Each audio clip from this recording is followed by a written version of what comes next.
Gabby Giffords was in town today, joining a growing list of Democrats who are hitting the campaign trail for Vice President Kamala Harris. During one of two stops she made in West Michigan today, the former Congresswoman spoke on the importance of gun reform. News 8's Megan Bunchman joins us now with more on what she had to say. Megan. Amber, Sue, Congresswoman Gabby Giffords met with a variety of parents whose lives have been directly impacted due to gun violence in West Michigan, and Congresswoman Hillary Scholten, who is running for re-election. How are you? A campaign stop in Grand Rapids today by former Congresswoman Gabby Giffords as the shooting survivor throws her support behind Hillary Scholten and her race for re-election. In the past 3 years, there are at least 75 fatal shootings in Grand Rapids, and 32% of people lived near a shooting in the city of Grand Rapids. That is too many.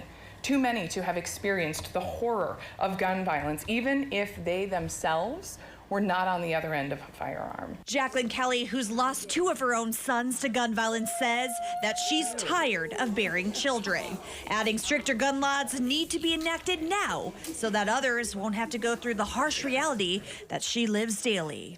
I've been praying for 25 years, and I'm hoping that this year or pretty soon that we get some results, because his kids, they want that. They're grown now. They're grown kids. They never got a chance to spend any time with him.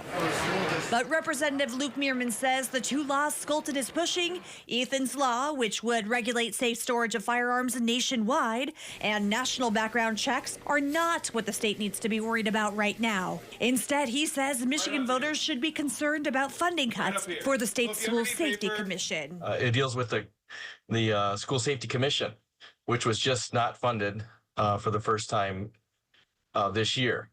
We had a School Safety Commission created 2 years ago, and now it doesn't have funding for its 3rd year.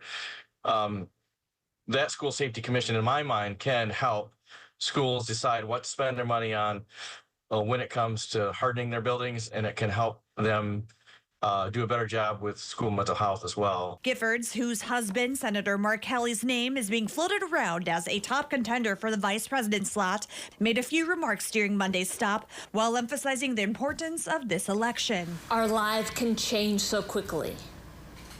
Mine did when I was shot, but I never gave up hope. I chose to make a new start, to move ahead, to not look back. I'm relearning so many things, how to walk, how to talk, and I'm fighting to make the country safer. Now, I did try to ask Giffords her thoughts on her husband, Senator Mark Kelly, and his name being thrown around as a contender for Harris's VP slot, but she was quickly ushered away by her team. Sue.